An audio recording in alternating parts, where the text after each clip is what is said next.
ఆది కాండం 24:3కి వెళ్దాం. Let's go to Genesis 24:3.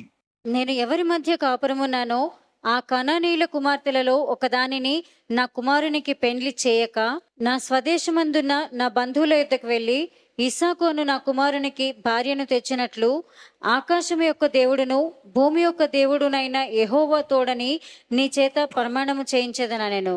ఇక్కడ చాలా సీరియస్ మ్యాటర్ అబ్రహాంకి. ఎవరిని చేసుకోకూడదు? కానానీయ కుమార్తెని చేసుకోకూడదని ఎలియాజర్ తోటి ప్రమాణం చేయించుకుంటాడు. నా తోడ కింద చేయి పెట్టి ప్రమాణం చేయి నా తోడు. ఏమని? నీవు ఈ కనానీయ కుమార్తెల్లో నా కుమారుడికి ఇవ్వకూడదు. You cannot give. ఇక్కడేమో సింపుల్గా యూదా సహోదరుల నుంచి బయటకు వచ్చేసి చేసేసుకుంటాడు. అంటే గైడెన్స్ లేదు. బైబిల్లో ఒక మాట ఉంటుంది, ఉదయము సాయంకాలము. చూసారా, ఆహారం మీద మనం ఎలాగ ఆధారపడతామో అలాగే ఈ వాక్యం అనే దాని మీద కూడా ఆధారపడాలి. ఏ పూట వాక్యం తక్కువైనా ఆ తర్వాత దాని ఎఫెక్ట్ పడుతుంది. ఇక్కడ అబ్రహాం సీరియస్గా చెప్తున్నాడు ఎలియాజర్ని, ఈ కనానీయ కూతురులో ఒక కూతుర్ని మట్టుకు నా కొడుకు ఇవ్వడానికి వీల్లేదు అని చెప్తున్నాడు. ఆది కాండం 28:1. ఇస్సాకు యాకోబును పిలిపించి, నీవు కనాను కుమార్తెలలో ఎవతను వివాహము చేసుకొనకూడదు. ఇక్కడ ఇస్సాకు కూడా చెప్తున్నాడు యాకోబుకి. ఇస్సాకు ఎవరు చెప్పారు? తండ్రి అబ్రహాం. చెప్పడం కూడా కాదు, ఆజ్ఞ ఇచ్చేశాడు. నేను చనిపోతానో లేదో నాకు తెలీదు, కానీ నువ్వు మటుకు నా కుమారుడికి ఈ స్త్రీలలో ఒక ఆమెని ఇవ్వకూడదు. Serious business. ఇస్సాకు కూడా చెప్తున్నాడు, ఇదిగో నీ అన్న ఇద్దరిని చేసుకున్నాడు కనానీయుల్ని. పూట కుటి కొరకు దేవుని ఆశీర్వాదాన్ని ఏం చేశాడు? తృణీకరించేశాడు. The కానానైట్ effect. కనానీయులు పనిస్తే ఏంటంటే, ఒక చిన్న ఎర్ర కూర కోసము నాకు ఎందుకు ఈ ఆశీర్వాదం పక్కన పెట్టేశాడు. The effect of the Canaanite is to dishonour God and disrespect God. అంటే దేవుడిని ఇక ఒక కూర కొరకు తృణించేటువంటి పరిస్థితి మరి కనానీయుల్లో ఉంటుందన్నమాట. అది కలిసిపోయింది. ఓ పక్కన దేవుడు, ఓ పక్కన కనానీయులు. We see the mixed effect. అదే అధ్యాయంలో 28:8. ఇదిగాక కనాను కుమార్తెలు తన తండ్రి అయిన ఇస్సాకునకు ఇష్టురాండ్రు కారని ఏసావునకు తెలిసినప్పుడు ఏసావు ఇష్మాయేలు నొద్దకు వెళ్ళి తనకున్న భార్యలు గాక అబ్రహాము కుమారుడైన ఇష్మాయేలు కుమార్తెయు నెబాయోతు సహోదరియునైన మహలతును కూడా పెండ్లి చేసుకునేది. లాస్ట్ లో తెలుసుకున్నాడు తన తండ్రికి ఈ కనానీయులు ఇష్టం లేదన్నమాట అని. ఆశీర్వాదం పోగొట్టుకున్న తర్వాత వెతికాడు, మరీ తృణీకరించేసి.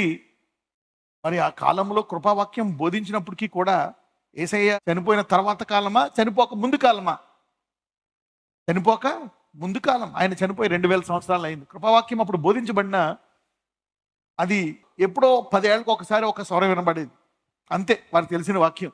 ఇప్పుడు అలా కాదు, నీ చేతిలోనే ఉంది, ఎప్పుడైనా నువ్వు ధ్యానించుకోవచ్చు. ఓకే, ఇప్పుడు మనం ఎంత ధన్యులం అంటే, ఒక రకంగా ధన్యులము, ఒక రకంగా బాధాకరం కూడా. ఎందుకంటే అంతటి వాక్యం ఉండి కూడా ఉపయోగించుకోలేని పరిస్థితి. అంతటి వాక్యం పెట్టుకొని కూడా ఉద్యోగానికి, చదువుకి, వ్యాపార లాభాలకి వాటి మీదే కేంద్రీకరిస్తూ దీన్ని అసలు పట్టించుకోనటువంటి పరిస్థితి కూడా ఉంది. ఎంతమందికి అర్థమవుతుంది ఇక్కడ? కనానీయుల్ని పెళ్లి చేసుకోవడం అనేది ఆ కృపాయుగంలో చాలా ఘోరమైనటువంటి తప్పిదం. నా అబ్రహాంకి ఎలా తెలిసింది? దేవుడు చెప్పుంటాడు, no Abraham, don't do that, చేయకలాగా. అదే ఇస్సాకు కూడా తెలుసు, యాకోబుకు తెలుసు, కానీ తన పిల్లలకి చెప్పలేకపోయాడు. వాళ్ళ కంట్రోల్లో లేరు. ఎంత కంట్రోల్లో లేరంటే, తన తండ్రి భార్యనే అవమానించేటువంటి పరిస్థితిలో ఉన్నప్పుడు పిల్లల మాట వింటారా? మాట వినరు. చిన్న కొడుకుని చంపి మోసం చేసి ఇలా వెళ్ళిపోతా ఉంటే నో కంట్రోల్. అఫ్ కోర్స్ ఆ రోజుల్లో అలా ఉంది. 3వ తరము విశ్వాసులు వీళ్ళు ఎంత ఘోరముగా ఉన్నారో చూద్దాం. Let's go back. ఆది కాండం 38కి వెళ్ళిపోదాం. అక్కడ షూయు అని ఒక కానానీయుని కుమార్తెను యూదా చూచి ఆమెను తీసుకొని ఆమెతో పోయాను. 3వ వచనం. ఆమె గర్భవతి అయి కుమారుని కనగా అతడు వానికి ఏరు అను పేరు పెట్టెను. ఏరు అని పేరు పెట్టారంట. రైట్. ఆమె మరలా గర్భవతి అయి కుమారుని కని వానికి ఓనాను అను పేరు పెట్టెను. వర్స్ 2. షూయ అని ఒక కనానీయుని కుమార్తెను యూదా చూచి ఈ కనానీయుని కుమార్తెను చేసుకున్నాడు. మరి ఈ కనానీయ కుమార్తె ఈ ముగ్గురు పిల్లల్ని ఏ విశ్వాసంలో పెంచింది? యూదా దేవుడి విశ్వాసంలో పెంచిందా, తన సొంత విశ్వాసంలో పెంచిందా? కననైట్స్ అంటే అదొక లాంటి చెడ్డ పేరు, వికెడ్నెస్, చెడుతనం అనమాట. Canaanite spirit is not a right spirit, wicked spirit. అది వంకరగా ఉంటుంది, సరిగ్గా ఉండదు. కనానీయుల బుద్ధి దేవునికి వ్యతిరేకంగా ఉండేటువంటి బుద్ధి. కాబట్టి ఈ ముగ్గురు పిల్లల్ని ఎలా పెంచుంటుంది ఈ షూయా అనే సహోదరి? దేవునికి వ్యతిరేక. అసలు దేవుడు తెలిస్తే కదా, అంత కూడా పొరపాటు కాదు. ఇటు యోదాది పొరపాటు కాదు. యాకోబు గైడెన్స్ ఇవ్వలేని పరిస్థితి. 20 సంవత్సరాలు అక్కడ మానసిక బాధల్లో ఉన్నాడు. నేను ఎలాగ ఇక్కడి నుంచి బయటపడదామా అని. ఆ భయపడిన తర్వాత కష్టాలు బాధల్లో పిల్లలకి ట్రైనింగ్ ఇవ్వలేకపోయాడు. అదొక ఆందోళన. బాధలో ఇంకేం పెంచుతాడు? చాలు, ఏదో బతుకుతున్నాం, తింటున్నాం, ఈ అప్పు పోతే చాలు, ఈ ఇంటద్దె కడితే చాలు, అమ్మయ్య ఈ ఇల్లు కొనుక్కుంటే చాలు, ఈ స్థలం కొనుక్కుంటే చాలు, ఈ అప్పులు, ఈ గొడవలు, ఈ బలహీనతలు, వీటిల్లో పడి విశ్వాసులు కూడా పిల్లలకి బోధించడంలో చాలా కుటుంబాలు దాని మీద కేంద్రీకరించలేకపోయాయి. దానికి కారణం వారి పితరులు వారికి బోధించకపోవడం.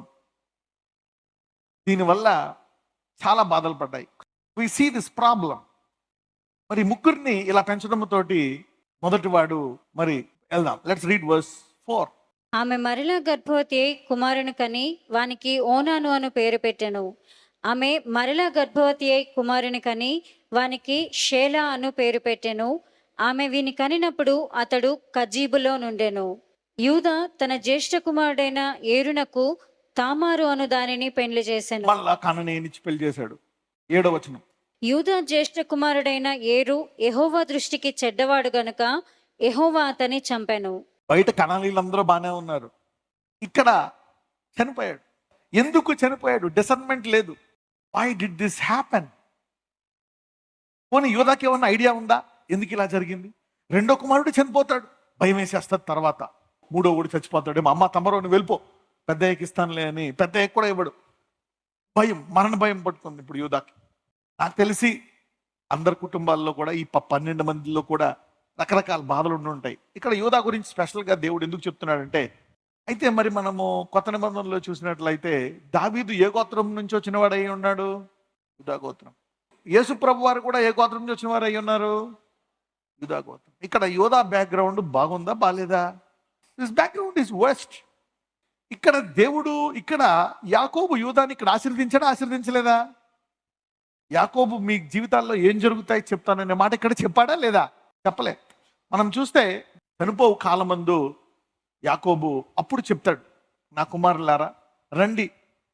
ఎప్పుడైతే అక్కడికి మరి ఐగుప్తుకు వెళ్ళిపోయి యోసేపు అక్కడ ఆశీర్వదించబడ్డ తర్వాత అక్కడికి వెళ్ళి అక్కడ ఒక 17 సంవత్సరాలు జీవించి ఇంకా చనిపోతున్నాను అన్నప్పుడు యోసేపు తోటి మనస్సే ఎఫ్రాయిం కూడా తీసుకురండి, మీ 12 గోత్రాలు రండి అని 14 మంది మీద చేతులేసి అప్పుడు చెప్తాడు జూదా గురించి. జూదా ఇలాగా నీ నుంచి రాజదండం వస్తుంది అని. అప్పుడు దాకా జూదాకి ఈ రాజదండం వస్తుందనే ఆశీర్వాదము జూదా మీద ఉందా? ఇది ఆశీర్వాదం ఉన్నప్పుడా లేనప్పుడా? ఏది ఎక్స్ట్రా ఆశీర్వాదం లేనప్పుడు. కానీ అబ్రహాం ఆశీర్వాదం ఉందా ఇక్కడ? అబ్రహాం ఆశీర్వాదం ఉంది.